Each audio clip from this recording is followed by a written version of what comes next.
मान्छेलाई ल्याइदियो गरायो भनेर हो र हिजो अस्ति आज प्रधानमन्त्री हुनेले के भन्नुभएको थियो हिजो अस्ति प्रत्यक्ष कार्यकारी हुनु पर्यो चुनाव हुनु पर्यो भन्ने होइन अनि अहिले आएर फेरि त्यहीँ गएर अनि त्यसलाई हामीले मान्नुपर्ने होइन र जेएनजी आन्दोलनको अगाडिको नारा के थियो प्रत्यक्ष कार्यकारी हुनुपर्छ प्रधानमन्त्री भने होइन अन्य त्यो संविधानले अप्ठ्यारो पारो भन्ने यहाँ यस्तै यस्तै कुराले अप्ठ्यारो पार्दै जान्छ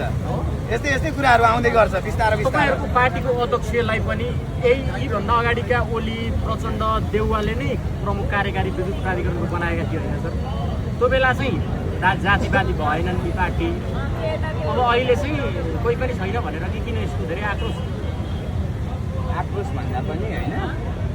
एउटालाई लगेर चाहिँ अनि सबैलाई लगे भनेर देखाउन मिल्छ त भन्नु त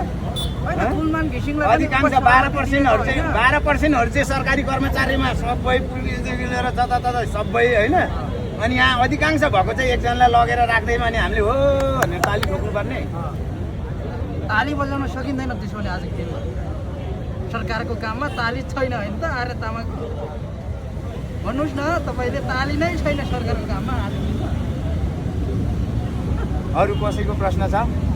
उहाँलाई प्रश्न गर्न आएन भएन यो किन ताली बजाउनु पर्ने हो के हो तपाईँको सरकारले जनताप्रति गरेका अत्याचार के छन् 5 वटा अत्याचार भनिदिनुहोस् त ताकि सरकार चाहिँ जनतासँग माफी माग्नुपर्ने अवस्थामा के किन पुगेछ जनताले क्लियर याद गर्नुहोस् माफी नै माग्नुपर्ने हो मेन कुरा त यो देशको गरिबहरूलाई होइन जसरी खोलाबाट उठाइयो नि बिना उसमा त्यसमा त माफी माग्नै पर्छ नम्बर 1 यो बक्यौता उठाउन सकेन भने त्यसमा नि माफी माग्नुपर्छ 2 हामी गर्छौँ भनेको होइन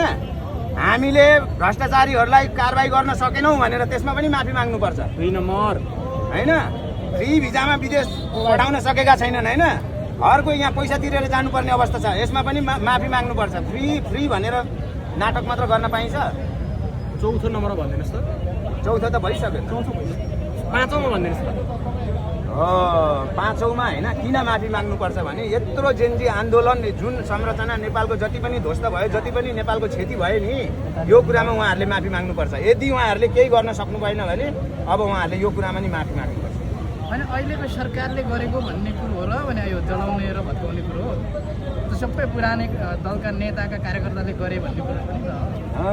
भिडियोहरू त तपाईँहरूले देखाउनु भएको छ त अनि अहिलेकै प्रधानमन्त्रीज्यूले होइन आउनुहोस् सिंहदरबार त्यो त कति महिना अगाडिदेखि भन्नुभएको हो र भने हो र भने कति मजाले हो र भने यो समाचार सम्प्रेषण गर्ने तपाईँहरू होइन यो सिर्जना त हो र भने हो यही भएर मलाई तपाईँहरूसँग कुरा गर्न मन लाग्दैन तपाईँ जहिले पत्रकारसँग रिसाउनुहुन्छ कस्तो हो र भने यो वातावरण ओली देउवा दाहालले सिर्जना गरेका हुन् भन्ने छ पुरानै दल